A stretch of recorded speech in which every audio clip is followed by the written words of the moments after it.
Peki.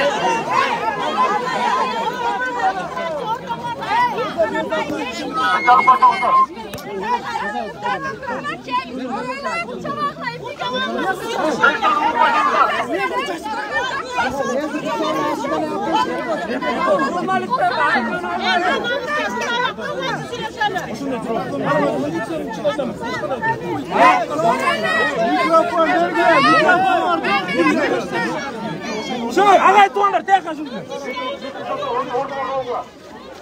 Tek yavaş taş.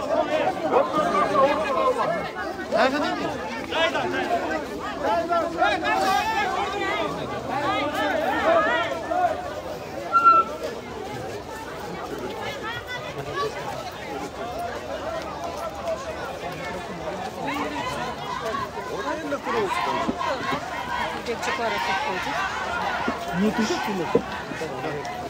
İles mi? Ya, güven var.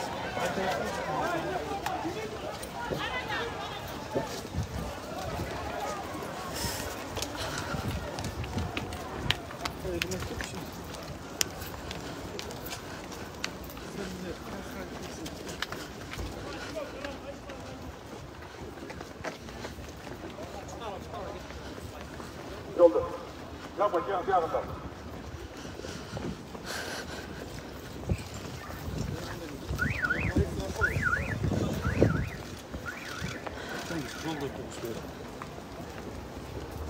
Tak, korkma kalma. Yıldı.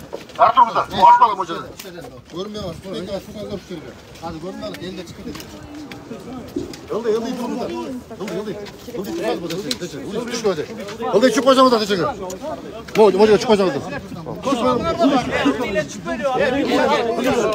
Bak. Tut bak. Bakalım şu yolda. Düş yolda. Hallet. Şos. Kaç koş. Мне кажется, вот мы зря это делаем, да? Это лучше. Все вот.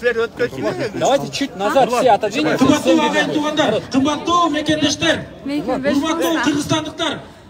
Жана башында жогоруда белгилегендей, бүгүнкү митингибизди мыйзам чегинде эч кандай мыйзам бузууларга барбастан татынакай, жакшынакай диалог иретинде өткөрүп алалы. Буга ар бирибиз алымыбызды салыш керек, агайын туугандар. Мына агайын туугандар, өткөндө келдик эле ушул жерге, өзүбүздүн көйгөйүбүздү айтып.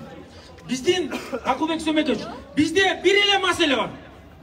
Бир гана маселе, башка эчтеке жок. Башка эчтеке укпай эле коебуз. ККМ жана счет фактура. Ушул экөөнү жокко чыгаруу биздин маселе. Анан дагы бизде региондордон келген ишкерлер бар. Ушул жерге чыгып коюңуздарды суранабыз. Кара Балта шаарынан Рустам байке келип койсоңуз. Жеңиш Жээнбек байке, Наталья кеминден барбы? Наталья келди беле? Наталья, вы здесь? Давай, келиңиздер. Атайын туруп алдым. Бериңиздер. Атайын туруп алдым болсо. Суроолорду берип. Атайын туруп алдым го деген. Камераны чалып Акылбек Сөмекович, биз сизди абдан сыйлайбыз. Биздин правительствону, биздин президентти бардыгыбызды. Кетсиңдер, эч кандай бизде саясий максат жок. Бизде болгону бир гана маселени чечиш керек.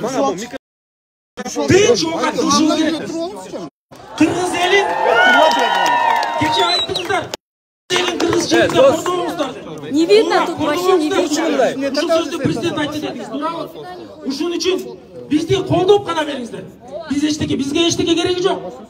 Биз эчтеке сурабайбыз. Биз өзүбүздүн 5 сомубузду таап, соодабызды кылып отурабыз. Мына мен жөнөкөй эле бир магазинчимин, чынын айтайын. Жөнөкөй эле магазинчимин. Мына жаңы эле налоговый службанын башчысы Алтынбек Абдубапов агабыз айтты.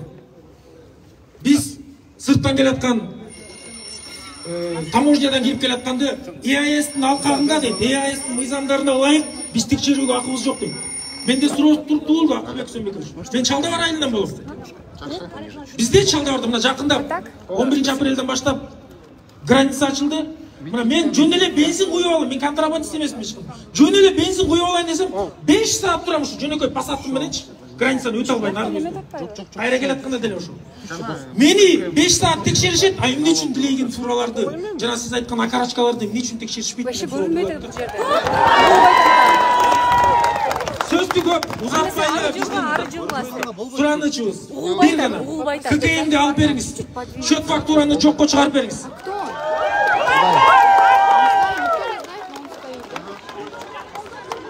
Саламатсыздарбы, урматтуу кесиптештер, бийлик өкүлдөрү. Биздин жалпыбыз эле муну кайталай бергенде деле эчтеке жок. Жалпы эле көйгөйүбүз ККМ жана счет фактура. Болгон эле ошол. Бунун негизги себептери бизде силер жакшы билесиңер, ана мына дегенде чынында эле бизге могул ставкалары туура эмес. Биз аны өзүбүз жакшы түшүндүрө албай атабыз. Жөн эле кетсин дегенде болбосун дегендин себептерин эле мен мындай кичине кыска эле айтып берейин деп. Биринчи койбогонго 7000 штраф. Андан кийин 13, анан башта барып 75.000 чейин штраф. Мына өзүңүздөр көрүп тургандай 2000-3000 төлөй албаган байкелер, инелер, эжелер кантип биз ал сумманы төлөйбүз? Биринчи ККМдин негизги кыйынчылыктары ушул. Экинчиси жана электронный счет фактура.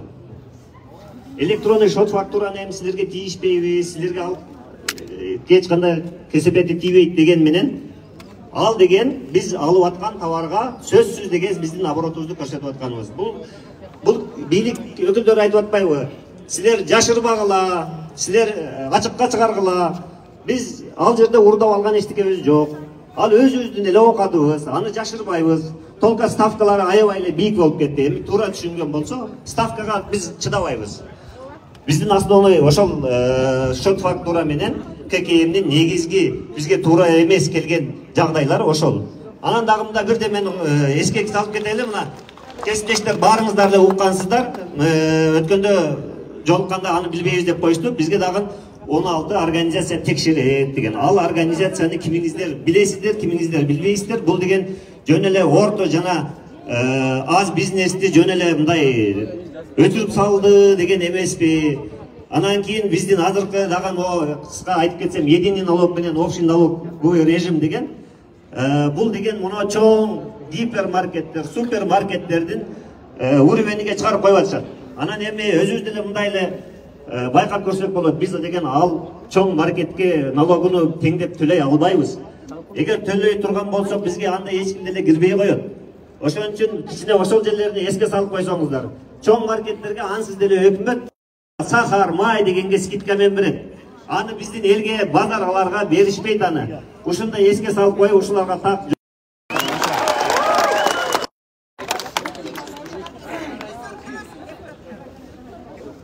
Урматтуу дүкөнчүлөр жана кичинекей ишкерлерден коеюнчу. Мына бүгүн сиздер чогулуп ушул элдин мисалы арасынан чыгып ушул ККМге каршы чыгып атасыздар. ККМ бул мындайча айтканда бир адамдын жумушу болуп калат да, андан тышкары текшерүү көбөйөт дагы, бул өзүнчө бир нерв, оору пайда болот. Ар бир магазинчи уже и так оору.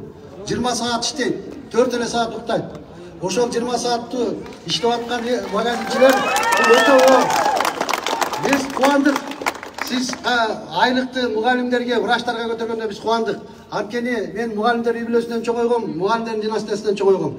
Бирок аны дагы көтөрүп бергенибизге биз да сүйүнгөнбүз. Бирок биз элдин үстүнөн көтөрөрүңүздү биз түшүнгөн эмеспиз. Азыр ККМде биз налогтон, салыктан эч жактан качпайбыз. Биз төлөп беребиз. Бирок ошол тапкан наныбызга жараша салык төлөшүбүз керек. Анткени кыргыз эли даяр эмес. Салык төлөгөнгө эч кыргыз эли Россиядай болуп, же болбосо Европадай болуп бизде мамлекет бай эмес. Элибиз может элибиздин бир катмары байдыр, бирок көпчүлүгү кедей турат. Ошол айыл ичи жалаң карызга өтөт, карыз алат. Карызын бир айлап, бир жылдап төлөйт. Ал эми төлөй албай качып кеткендер андан көп. Ал эми биздин Кыргызстан көбүнчө карыз берип, пандемиянын убагында дагы элибизди ачарчылык кылбай жакшы чыгарып алганбыз. Биздин элибизге рахмат айтыш керек. Кыргыз эли пандемияда өзү көтөрүп кетти. Бийлик жардам болгон жок бийлик тараптан. Ошол өзү иштеп Siz geçe ayttыңыз.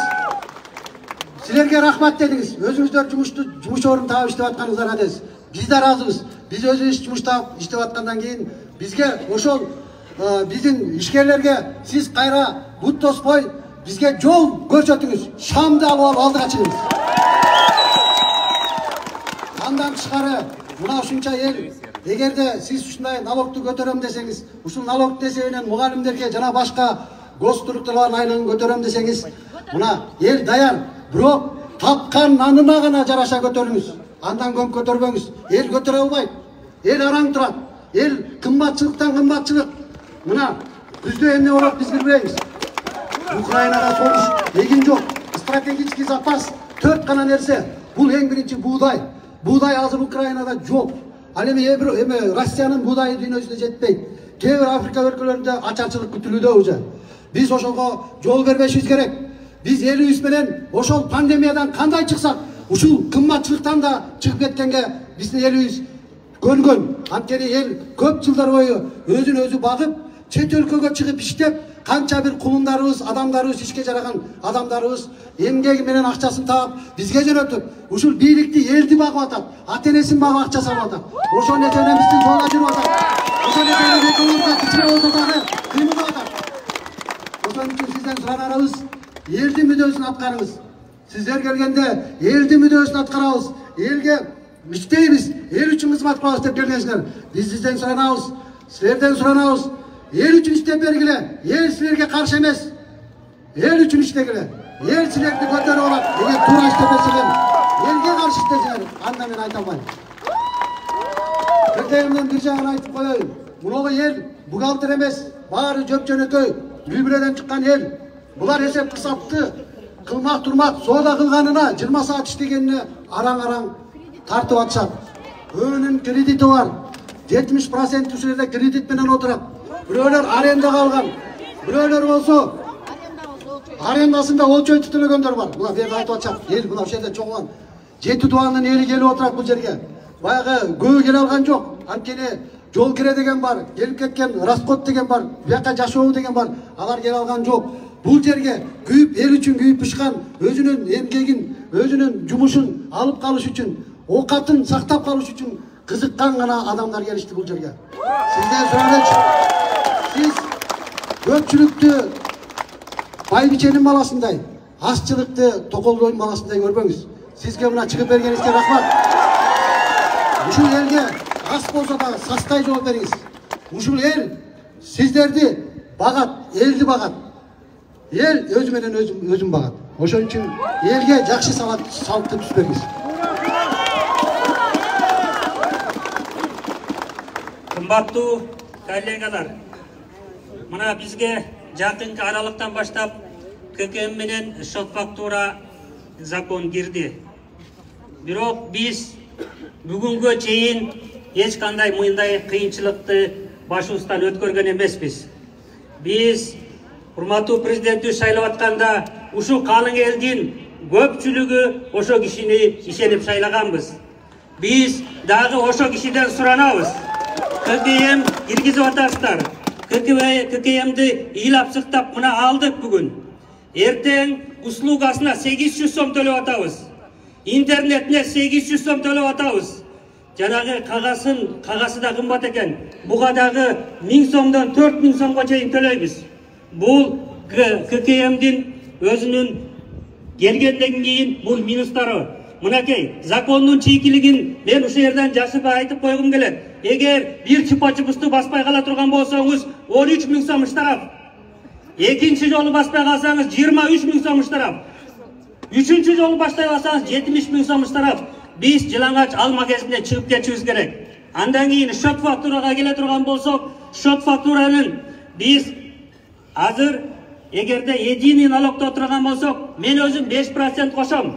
5 күндөн бери менин магазиним жабык. Эгер бул магазин менен ушул закон менен иштей турган болсом, мен анда жөн гана убуткага иштегенге туура келет. Ошон үчүн мен 4 күндөн бери жаап, мына улуу урматтуу Акылбек Жапаровго жана президентибизге үнүбүз угулсун деп келдик. Бул калың катмардын мындай соодагерлердин birinci derecedagilari, ayıldagılarımız baka ukan jok. Andan keyin egerde biz meyli jabalı, eger biz jaba turgan bolsok, bizge jumuşçu güç büyüstü, bizde hizmet kılgan, bizdin realizatorlarыбызды kim bagat? Bul jumuşsuzluk degенди alıp kelet.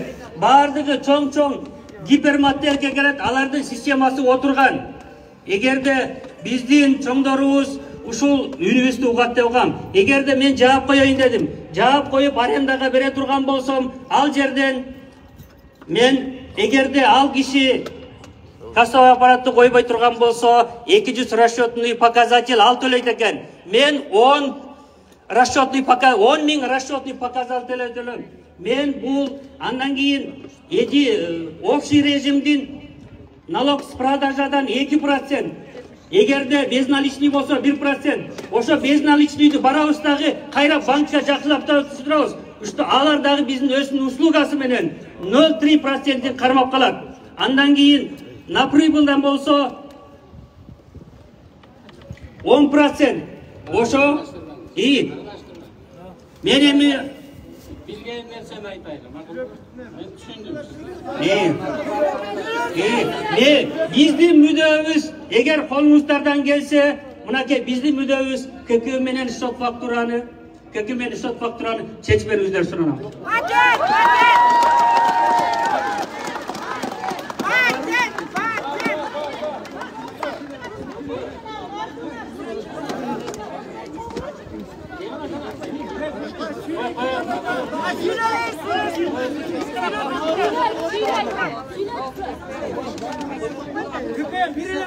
Köküyümde algıla. Men lişna özüm parikmay kedim.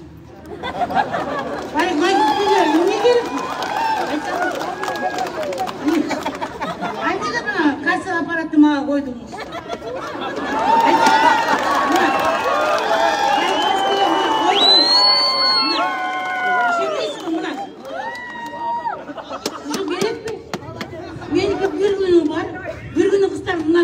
İki kızım Rusya'ya gidiyor. Numağa geri dili çok. Başka parikmaske, yeni parikmaske var ki Emede, Karavolta'da. 10 kişi öttü, 40 öttü ve ötkön yok. Niye? Şunlara cevap vermişsin.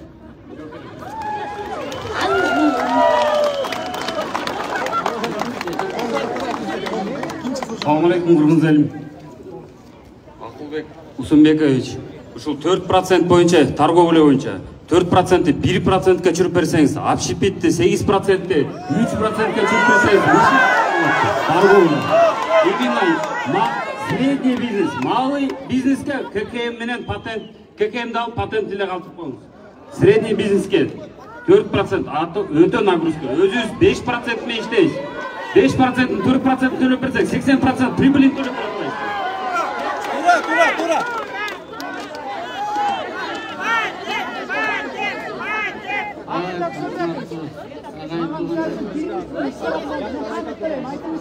Девушка, можете головой, пожалуйста, туда-сюда не делать? Ваша повестка перед камерой не тиши.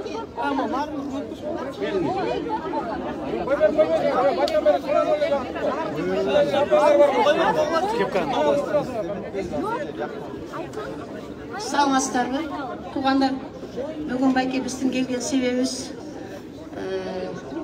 жанадан бери жакшы сөздөр, жакшы кептер айтылып атат. Шот фактура менен кассовый аппараттын бизге кереги жок. Биз турган жер, биз контейнерде турабыз байке. Сөзүңүздү бергөзү буруп коюңузчу кичике эместен суранам. Үстүбүздөн жаңгыртуу төктөп турат, астыбыздан суу агып турат. Эмне себептен базарда ошо жакшы жагын текшербейсиздер? Астыбызда мен 31 жылдан бери сууда калам. Астынан суу агып турат. Жактан бербөздү. Үстүбүздөн жаңгыр төгүп турат. Кайсы кассовый аппаратты коет? Турган жерибиз сууду кечип турабыз. Экинчи группа инвалид турмушта. Ишим болсо жерде турат. Стипендияда операцияда турам мен грыжа боюнча. Ишимде де беринде де. Анан биз баланын 5 баласын багабы, жок бизди багабы. Жок анда балдарыбыз уруу кылып киши өтүрсүн анда. Анда балдарын багабы, жок бизди багабы. Ушуну туура чечип бергиле. Бизге кассовый аппараттын кереги жок, эме кереги жок. Жанагы неме. Ошонун баарын эметип бергиле. аны сіздерге төлеп келатабыз. 12 жылдан бері бізге приказ шыққан патентімізді мына мен негізі өзім бір жылдық мұрын патентті төгіп қоямын. Ошол патентті төгіп, ошол патентпен қалдырсын бізде, сізден сұранарымыз.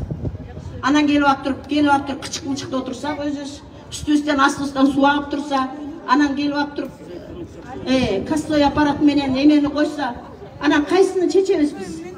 Ошоны тура чечип бериңизди, мен сизден суранам. Ар бир үйдө, мисалы үчүн ошодо иштегендердин баары кредитте отурат байке.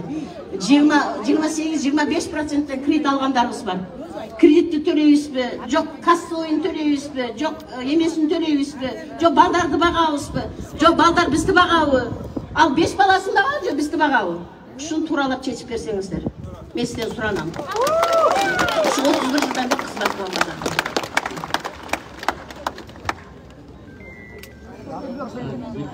Gelin siz de gayet konuşun. Hatta hoş bulduk.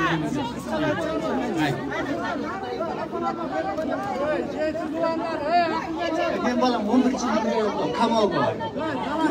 Налоговыйлардан келип туруп, эч кандай эскертүү бербей 23 000 штраф салыптыр. 23 000 кантип өзү кредити бар, анысы бар, мунусу бар. Мен кыскара сөз.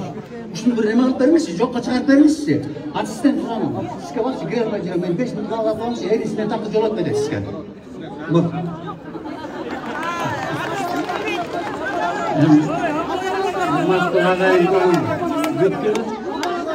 Sizler mi?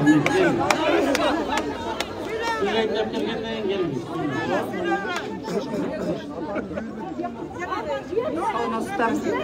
Biz atayın şu narından geldik de 5 kişi geldik. Gelgende yol raspatı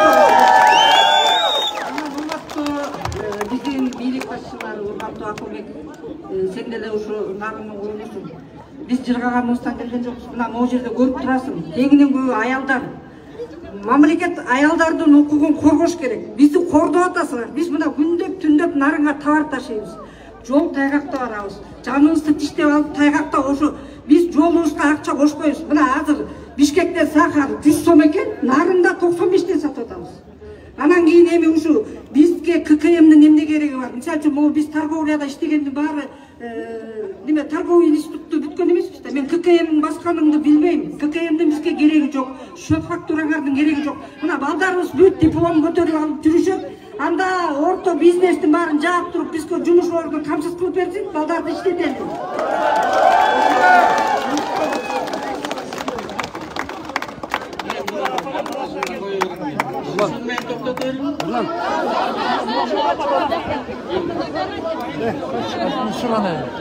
Тарастан келдім. Жақтан сұрады. Жақтан бака. Аяғым емес, бергенде сұрайды.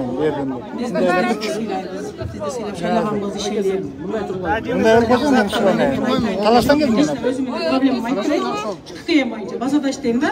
Мен şu 6 баламын. Аяғым болмайды. Экономикаға қошқан салымым үшін деймін, мен бомж болып кетпегендігіменше. Сіз менің кебеттерімді көріп келе, баға берсеңіз болады. Мен бай аял болсам бұл жерге келбейді болшым. Анан айтам, мен 6 балама 1 сом себе албадым. Ушинтип чоңойттум 6 балам. Семья үйүндө холодильник бар. Жолдошум бир бөлөгү жок орукча. Базарда иштейбиз. Анан мен мына ККМ боюнча вообще түшүнүк жок, баса албайм. Эгерде мен түшүнүгүм боюнча ККМди баспай, кассада акчам көп жерде чыкпай калса. Анан мен утур соода кылганыма бир күн чейин, утур тапканым утур памперске берем, этке берем, кредитиме берем. Мага эгер ККМ киргизсеңиз мен иштиз калам 6 бала мененчи. Точно 6 бала менен. Шаардан Бишкек шаарына турам. Анан кийин ушу менин көйлөгүмө баардыгы келип турушат да. Бизде процент мисалы үчүн мен сахарга 50 тыйын кошом. Аны пакетке салып берем. Кайра алган кишиге дагы бир пакетке салып берчи дейт. Мен салып бербейм деп айта албайм да. Туурабы? Бул туура келбейт. Сахардын баасы өзү 5000 сом аз бир мүчөгө. Мен алып кеткенде жетип атам 8 миллионгочу. Анан мен өзү кошконум 50 тыйын, өкмөткө кайсы акчаны төлөп берем. Анан ары сизден суранарыбыз, ошо патентти өзүңөр ойлонуштуруп, бир аз көтөрүп берсеңер, биз төлөйбүз, налогдон качпайбыз. Биз эле кыргызстан өлкөсүнө ушундай жакшы неме кызыктарбыз. Бир жерде билбейм, мен ойлойм, оңолот деп ойлогонмун, чындапчы. Мен башында шайлоо болгондо деле мисалы үчүн силер акылдуу адамсыңар. Биз окубаганбыз, чындап ККМ менен же шоп фактура менен биз түшүнүгүбүз жок. Андай түшүнүк жок. Ал үчүн мен эми эртеге бирде болбосо бирде же бирөөгө кээде ыздашты көп берип коесуң, кээде аз берип коесуң. Ана мен штраф төлөгүм келбейт. Ошон үчүн сиздерден суранам, мага окшогон адамды аялдардан балдарын мигрант кылбай алып калабыз, биз экономиканы ушинтип көтөрөбүз десеңиздер, бизге ККМдин кереги жок. Эгерде ККМ болсо мен 6 бала менен ошо жумушсуз калуу коркусунда турам мен. Ошо сиздер суранарыңызчы. Акылбек, Таластан келдим. 2 минут. Таластан.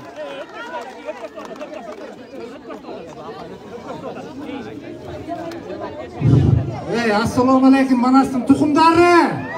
Ayşiler apangizlar bunday da. Akılbek, eldin talağı bunday bolup жатпайбы? Ийним. Uqoy. Eldin talağı bunday da. Эми мен түшүнүгүм боюнча, менде да магазин бар. Орто бизнес. Bir 5.000 сом төлөй турган болсом, дагы дополнительный 5.000 төлөйт экенмин. Силер аудан акылуу экенсиңер. Биз кантип жашап алабыз? Мындай акылбек. Бул карапайым элге туура келбейт мыногу. Аппаратный кассанчы. Байларга туура келет. Байларга дуу ойнай кой, тройной кой. Элдин талабы, акылбек, мен Тарастан боламын. Элдин койгонун ууп кой. Элдин талабын ууп койсоң, өлөсүн өзөсүн. Кызматтар өйдөгөдө укпасаң болбой калат. Ушундай. Урматтуу кесиптештерим, магазинчилерим, бүт ушу карапайым биз ушу жумушчуларыбыз кичине, биз кайрылып отурабыз. Кимге? Урматбек Усонбековичке, президентибизге, урматтуу президентибизге бардыгына мыйзам бирдей караш керек, туурабы? Кече күнү Дордой Моторско барып, патент менен калды деп айтты. А биз магазинчилерди ким карайт?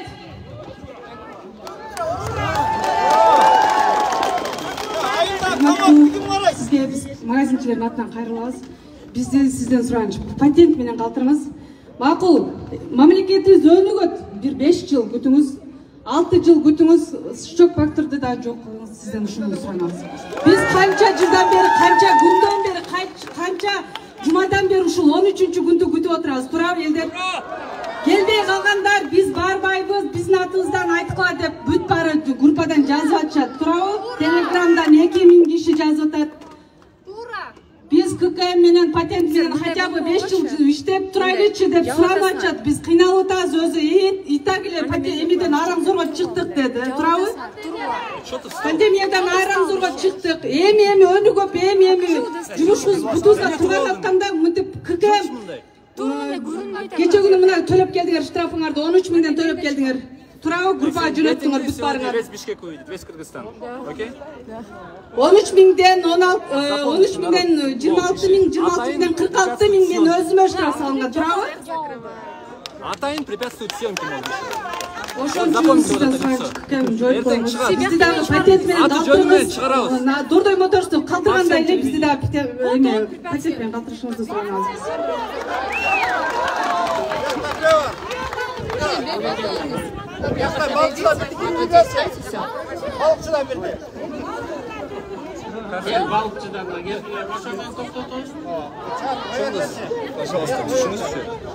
Саламатсыздарбы, урматтуу жакшылар, урматтуу башчылар. Ошол жерде негизги бөлүктү аял заты түшүп турат. Биз ошо кыйналганыбызда үйүбүздү жеткизели деп мен Талас областынан, Талас районунан, Бекмолду айыл өкмөтүнөн келдим. Жеке иш беремин. Даты беремин.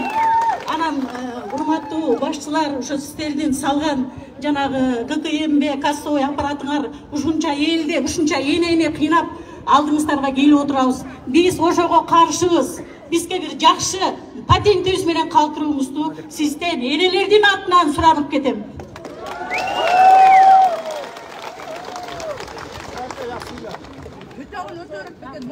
Саламатсыздарбы, кесиптештер. Мен балыкчы шаарынан келдим. Биздин балыкчыда же завод жок, же фабрика жок. Эптеп жаныбызды багып атабыз. Мен 5 неберем, 3 балам. Bir магазин багат бизде. Биз ошол кошкон 1,5%ден Дордой Моторско келип алып кеткенибизди, налогубузду, патентибизди ошол 1,5%ден чыгарып төлөйбүз. Балыкчыда эмне көп? Магазин көп, такси көп. Баарыбыз көчөдө жүрөбүз, чырмалышкан карызбыз. Ошон үчүн мен союз кездеги кадрмын негизи. Биз илгери союз кезде жүрүп, бутубузду оруп, складтарда иштегенбиз. Эми деле суукта отурабыз. Пандемияда ошол оору менен оорудум. Ооруга болсо 20 миң, 30 миң акча төлөп дарыландым. Биз башыбызды сайып, пандемияда элдер үйдө отурганда биз деген магазинди продуктылар ачып иштедик. Бул чындык. Колубуздан келген коммерсанттар чогуларып, карапайым элге жардам бердик. Акча чогулттук, стаканын бердик, чайын бердик. Бизге рахмат айтты. Өкмөттөн бизге эч кандай жардам жок. Жерге түшүп отурсаңыз жабылып атат. Анда иши көрүнбөй атат. Балык ченин жакшы билесиз, жашоосун билесиз. Жаман эмеспиз, биз да өнүгүп келатабыз. Налогдон төлөгөндөн качпайбыз. Патентти көтөрүп койгула. Шартыбызга жараша. Чоңго чоңдо берип, кичине кичине берип.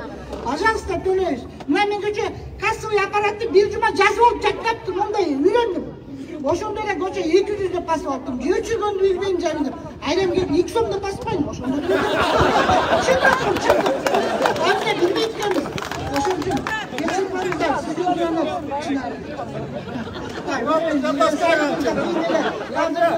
Kaldım, 60'dan öptüm, 62'ye çıktım. Baldardı bakayınca şüm magazinde oturam. Biz evde Nalok Kırgızstan'da götürdüğümüzde dayanırız. Biz de patriotuz. Var da makuluz. Саламатсыздар, Кыргыз элим. Кайрадан силерге жолугушканга абдан кубанычтымын. Акыркы жолу революцияда сүйлөштүк эле ушинтип э? Кыргыз элим, мен силерге айтат элем да, биз окшогон байкушту ким колдойт? Өзүбүз колдойбуз. Бирок могул патент деп Садыр Жапаров негизи касса аппарат туура ойлоп чыкты, бирок ортодон дагы эле ортомчулар налог салып кетип, штраф салып кетип, дагы эле ызы чыгып атат да. Ошонусу туура эмес. Кайра эле указды берген Садыр Жапаровду колдобой атат эчкимчи. Алдыңды ызылдабагыла, Азырчы, мисал үчүн мен силерге айтайын, деди аюлар, арак саткандар, жанагы кола-мола саткандар магазиндерге поставка кылбай калдыбы? Ап келбей эле силерге товар. Бүт баларды кыйнап атат, чыккыла митингге деп. Мен аны 100% гарантия берем. Ызылдабай эле эшек кирбесе, эл кирбейт, бүгүн кечке эле мындай байларды колдой бербейли, ызылдабагыла силер чалдым дейт. Канча сомдон төлөдү силерге дагы? Эмне үчүн кайра Садыр Жапаровду жаманатты кылатасыңар? Көрдү, оозуңарды жапкыла. Магазиндерге арак түшпөй калды. Соктон түшпөй калды. Бир жумадан бери. Силерди кыйнап атат, баарыңарды чыркылады, Баарыңар келип чыктыңар. Уят да ушуңар, уят да.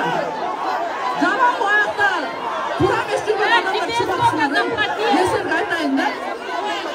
Ой, маған емес, өліп кеткілер, бұл еместі бұтыға тұшып отырымды. Мен апырмайымда.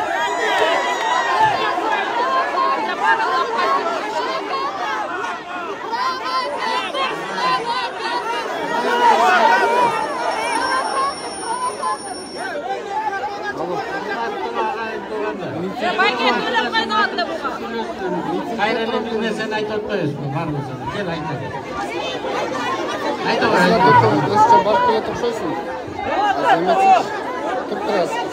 Evet, urmatlı Kırgız halkı. Bu ece kırames aytılır. Biz karapayım el gelip otamız bu жерге. Bir sonda oturgan karapayım el gelip onasına oturar. Urmatlı siz Akılbek Japarov. Elden birinci akça algandan, salıkты көтөргөндөн биринчиден кредитти азайткыла процентин текшергиле ошону. Анан бизди Россия Казакстанга тегип атат. Андай эмес, биз ага жете элекпиз. Биздин 10-15-5%тик содагерлерге 3-4%тик кредит береткен Москвада. Потому что аларды поддержка кылып атат. Иштетсин. Анан гана требование деп алардан. Бизде андай мүмкүнчүлүк жок болуп турбайбы? Туурабы? Ошондуктан патентти көтөрсүн. Ошондо гана биздин өлкөбүз өнүгөт. Бул жактан ладно 3 эсеге көтөрсүн. Ошондо гана өнүгөт. ККМ менен шок факторун элдин акчасын контроль кылабыз деп атасыңар. Бирок эл ушуну мээнети менен күнү түн уктабай, баласын суткалап көрбөй. Мына менин 3 балам бар. Мен дагы баламды көрөлөкүнө төрөдүм, чыдадым, иштеп жүрөм. Ушулар балдарымды көтөрөйүн деп, мына жаш болсом дагы силер дагы күнү түн иштеген акчаларды эмне үчүн контроль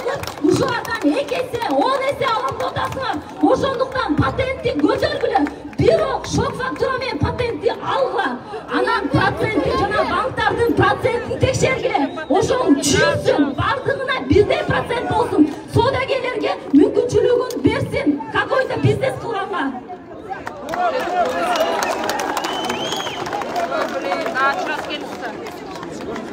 Болдукпу?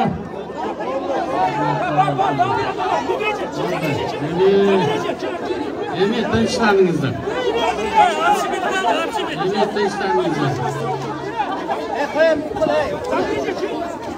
Ана, ким кайсы калды? Кимдер калды? Ким?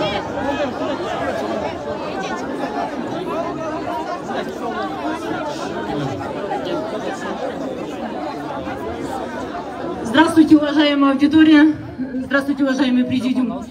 Простите, пожалуйста, что на русском. Мен кыргызча сонун менен сүйлөйм, но я хочу именно на русском, потому что здесь есть некоторые русскоязычные. Вот сейчас передо мной женщина выступала. Она сказала, что 8 миллионов порог. Нынешними ценами это расплюнуть. Согласны? Передо мной женщина выступала, сказала, что у нее 6 детей. У меня и один единственный ребенок, и то он в России. Я не вижу его. Я тоже, как мать, скучаю по нем. Разве не каждый из вас не скучает по своему сыну, по своей дочери, которые вносят в лепту в развитие нашей республики? Мы не против платить налоги. Мы, чтобы этот патент увеличили в пределах разумного. И все. Правильно. Мы разве против? Я волнуюсь, да, я волнуюсь. Я вот такой импульсивный человек. Я волнуюсь не просто так. У меня на сегодняшний день, Худайга шүкүр, наным бар. Но это я зарабатываю своим горбом. Верно. И каждый из вас работает, каждый из вас платит патент. Мы согласны увеличить патент в пределах разумного. Поэтому, пожалуйста, уважаемые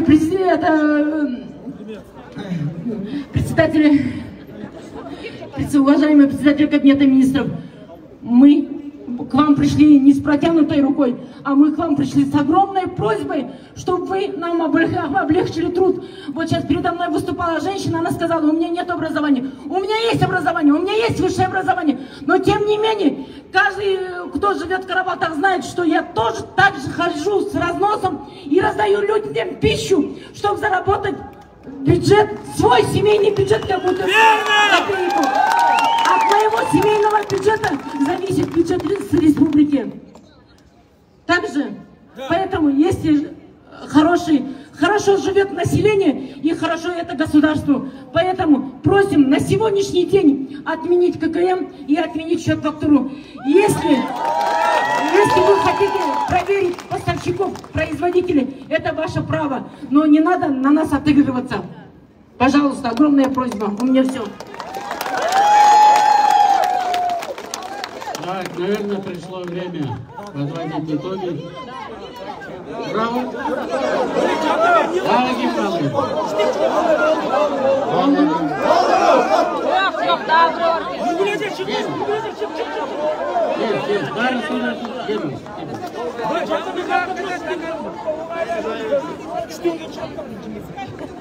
Саламатсыздарбы, урматтуу туугандар, мекендештер. Биз ККМ менен счет-фактурага баарыбыз каршыбыз. Биз деген патентке макулбуз. Бирок патентти ар бир адам төлөсүн. Бул жерде Кыргызстан боюнча приблизительно 50% патент төлөбөйт. Себеп дегенде налоговыйлардын туугандары бар, бир туугандары бар. Баарына тегиз карасын. Ошондо баары төлөсө, патентте баардыгы төлөсө, бюджетке акча түшөт. Ошол эле ККМ менен, ошол эле счет-фактура менен бюджетибиз баягы патенттин эмеси менен сравняется да все. Бирок тегиз болсун баардыгына. Налоговыйлар дагы баарына тегиз карасын. Туура так иштесин, налогдор дагы туура так иштесин. Болдубу? Болду, түшүндүм.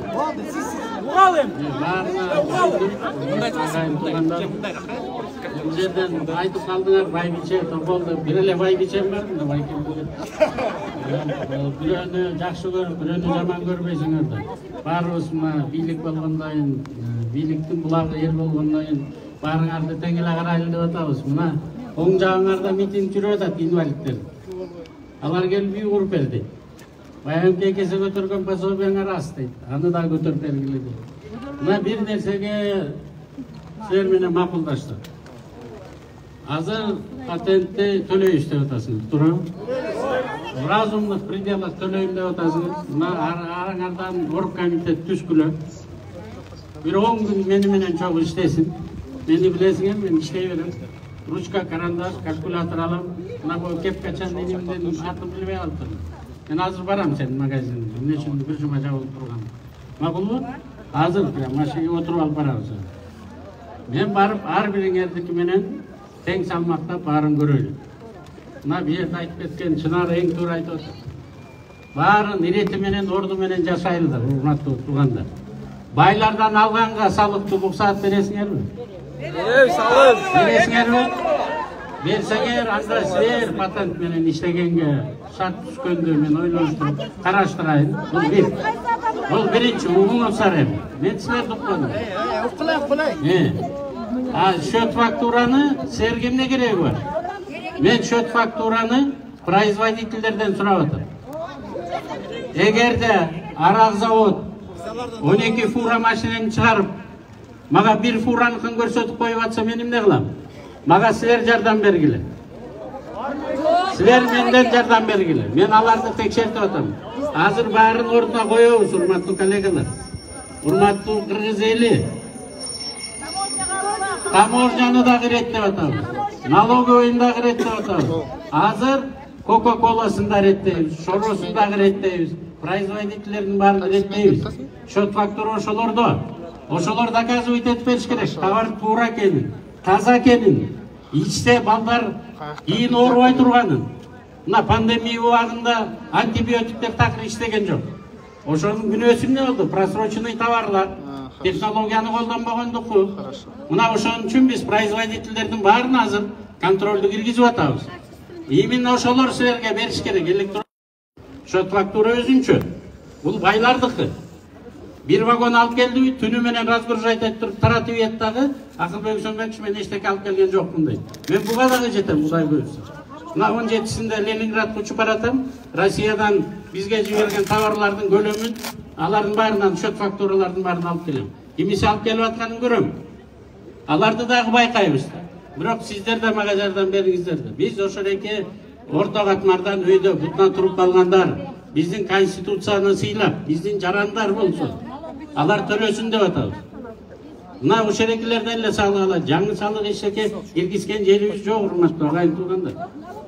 Жанагы штрафтарыңар боюнча мына азыр тапшырма берем. Азыр взысканиянын баарын токтотот, наложениянын баарын токтотот. Жанагы биздин группа иштеп чыгайлы. Бирок эми штраф менин колуман келбейт, ал парламентке кайрылабыз, сиздер менен жок. Кандай кылабыз? Бирок тартибин, ирети менен. Bir çupa-çupus basbay koysa 13.000 төлөй койгондой андай кылбайбыз. Анын баарын ирети орду менен өзүнчө кетебиз.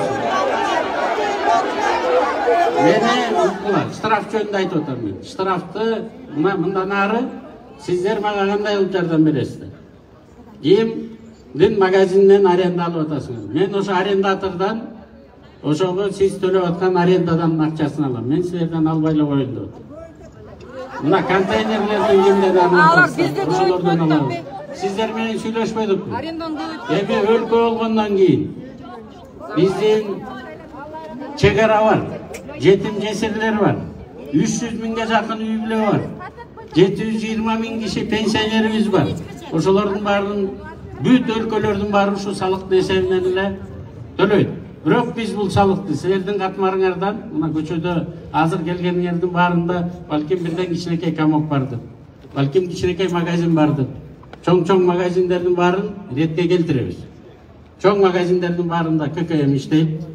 Баары орду менен кете берет. Силердикиндей кичинекей магазиндердин баарын азыр 10 киши бериңиздер. Мына Таластан келдим деп атасыңар. Нарындан келдим деп атасыңар, жерден келдим деп атасыңар. Ар бириңердин менде экономический дислокациясы бар. Кимдин кайсы жерде бар экен. Анан патенттериңерди в разумных пределах деп мына менин бир карындашым айтты. В разумных пределах көтөрөйүн. Кандай разумных пределах деген эмне? Ошону силер менен түшүнүп алайлы, урматтуу агайын туугандар. 2000 жылы патентти киргизген мына менмин. Депутат болуп туруп, келип анан патенттерге сиздерге киргизип бергем. Ошондо дагы айтканбыз. Ошондо Танаев Николай Тимофеевич дегендар анын баарын иреттеп ордуна коёюн. Бул өзүнчө кылайлы. Счет фактураны өзүнчө карайлы. Урматтуу таалайлар. Бул мен уктулар. Счет фактураны арак саткандар сөзсүз түрдө колдонот. Тамеки саткандар сөзсүз түрдө колдонот. Дары дармек саткандар сөзсүз түрдө колдонот. Счет фактураны да колдонот, ККМ да колдонот. Нефт саткандар, ГСМ саткандар, алтын саткандар. Булардын баарын иретке келтирип, ордуна коебуз. Ал эми жанагы тамак аш сатып аткандар, un сатып атам, жанагы сахар сатып атам деп атасыңар. Алардын баарын керек болсо мен бошотуп койгонго дагы даярмын. Кичинекей магазиндар бар. Мына ошондуктан туура көрсөңүздөр азыр бир 10 кишини мага бериңиздер. Ага чейин баарын токтотуп турабыз. ККМде дагы, штрафындагы баарын токтотуп турабыз. 10 киши мага киргиле азыр. Андан кийин силердин ар бир мына бир жерге келбедиңер, барбаңар бири-бириңерди билесиңер. Ар бир магазиниңерге чейин мен өзүм жеке барбасам да мына налоговойдун директору турат. Оргкодел өзүбүздүн администрациянын балдары бар. Тиги линимге болсо өзүм барам дедим. Бир 10 чактыңарга өзүм барам. Барып ошо жерден көрөйүн. Эмне болуп атат, кандай болуп атат, эмне үчүн 6 баласы болуп туруп пособие албай атат. Бул карындашыма дагы барып келейин да. Биз пособияны мына 800 сомдон 1200 сомго көтөрдүк ар бир балага пособия. Ошон үчүн мен сиздер менен чоң иштешейин. Сиздер менен чоң иштешкиле. Жанагы көмүскөдө жүргөндөрдүн баарын ичине ачыкка чыгарайлы, ак жакка мындай. Анан чоң вагондо фуралап алып келип, ошолордон төлөп айткандарды ирети менен акырын орду менен төлөтүп коёйун. Мына биздин максат ал силерден эмес. Дагы бир жолу айтайын, көчөгүнү Дордойго барганда дагы айттым. Садыр Нуркожоевич мени чакырып келип экономиканы кара дегенде айтты. Акылбек Үсөкүнбекович. Мен деле чет мамлекетте көп жүрүп калдым. Чет мамлекеттен көрө Кыргыздын жеринде жүрүп атышат. Ушул жерде ар бирине өзү жумуш таап алып аткан кишилерди коргулбайбыз. Андан көрө ошолорду бакканга аракет кылайлы. Бирок анча-мынча бутуна туруп калгандар, Lexus 570'ti минип жүргөндөр, 200 миң Lexus бар бизде азыр. Ошолордон алсам болобу кичине? Мен алардан алайын деп, туурабы? Coca-Cola'dan alsам болобу? Болот, туурабы? Coca-Cola'dan алабыз, арак заводунан алабыз. Не? Ал эми жана мына дагы таластан келген байкем кичине айтып калды, согуш болуп атат, ашарчылык болот деп. Биз ага жол бербейбиз. Бүгүнкү күнү 110 миң тонна будайыбыз бар. 25 миң тонна сахарыбызды алып келип алдык. 10 миң тоннадан ашык растительный маслобуз дагы бар. Мындан ары дагы алып келе беребиз. Элди ачка калтырбайбыз. Бул боюнча кабатыр болбоңуздар. Калганын болсо эми сиздер менен чогуу иштейли эми. Дагы бир жолу көчөңкү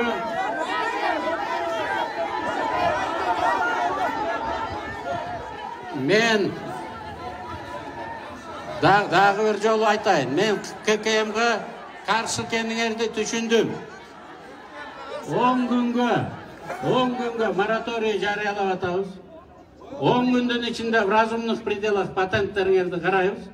Анан кайра дагы бир жолу сиздерди мына берген мага өкүлдөрүңөр менен ушу туурабы деп акылдашып, колуңардан келген салыкты төлөп, бирок мага жанагынтип жардам бергиле.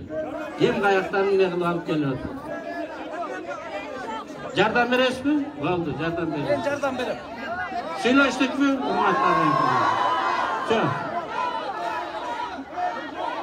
Патентке мен макулмун дедим. Азыр эми келип туруп, бирөөңөр 3 эсе дедиңер. Азыр 3 эсе көтөрсөм кайра келесиңер? Эмне 3 эсе көтөрдүңөр? Ошон үчүн в разумных пределах болуш үчүн мага кишилериңерди бергиле дебедим. Келгиле сүйлөшөлү. Нарында өзүнчө кылайлы, таласта өзүнчө кылайлы. рыбачылык өзүнчө кылайлы, Бишкектеkin içindegilerin барын өзүнчө кылып бир карап көрөйлү. Түшүндүкпү? Давайте бага бергиле бир 10 кишини. Gel buna gel sen. Buna bu başlattın gelen gel sen. Adın kim öyle? Buna Marat Karbozov. Kımbattı Akılbek Sönbekovich. Siz kichine eldi düşünbey kalsanız gerek. Eldin jana başında aytты. Bir gana suroosu бар. ККМ жана счет фактураны жокко чыгаруу. Ушул маселе бул башка эчтеке жок bizde. Ушундай болуп атат мынакей. Мына кечирип коесуз, айтып коеюнчу сөзүмдү, утуп кала элек. Бизде бир суроо туулат да, логикалык эле суроо. Мына эс тартканыма мен 39 жаштамын. Бир эмес 2 билимим бар. Мен деле силерге окшоп бир жерде иштесем болмок, бирок эмнегедир магазинде отурам өмүр бою элечи. Семишке сатып, нан сатып дегендей. Анан сиз ойлобоңуз, мен ак көйнөк кийип турсам, ушундай бир кыйын бай болуш керек деп жөнөкөй эле бир айылдагы магазиндин ээсимин чын айтканда. Атайын элдин астына чыгам деп кичине кооздон тийиноп чын айтканда. Анан бир суроо туулат да 30 жылдан бери Кыргыз эгемендүү Кыргыз элин талап тоноп келген чоң чиновниктер, биз сиздерди айткан жокпуз, негизи элечи жалпы жонунан. Чын айтып коеюнчу белгилеп. Талап тоноп келген, бюджетти тоноп келген чиновниктер жоопко тартылбай, эмне үчүн ошол бюджетти дыраны биз толтурушубуз керек, урматтуу Кыргыз эл. Биз толтурушубуз керек. Мына кече президентибиз айтып атат. Туризмди өнүктүрөлү деп. Бул бирден бир бюджетти толтуруунун бир булагы деп айтып атат. Туризмди өнүктүргүлө. Алтынды касып атасыңар, жок деген жокпуз, касай бергиле. Башкасын кылгыла, инвесторлор тартыңыздар. Бирок жөнөкөй карапайым элге Акылбек байке, кече тиги өзүңүз айттыңыз го тиги. Садыр Жапаров деле айтты го, акылдуу эле жигитсиң деп айтты деп. Чын эле акылдуу кишисиз. Бирок карапайым элге тийишпей эле коюңуз. Бу жерде канча миңдеген магазинчилер бар. Директор канча ишет бар. Алар айтып атышат, үнүңүздү жеткизгиле айткыла, ККМди жокко чыгаргылачы деп суранып атышат. Счет фактура жана ККМ. Сиз айтып атпайсызбы? Сиз мына көлдө сүзүп жүргөн чабактарды кармабаңыз. Сиз көлдө сүзүп жүргөн кит акулаларды кармаңыз. Ошол.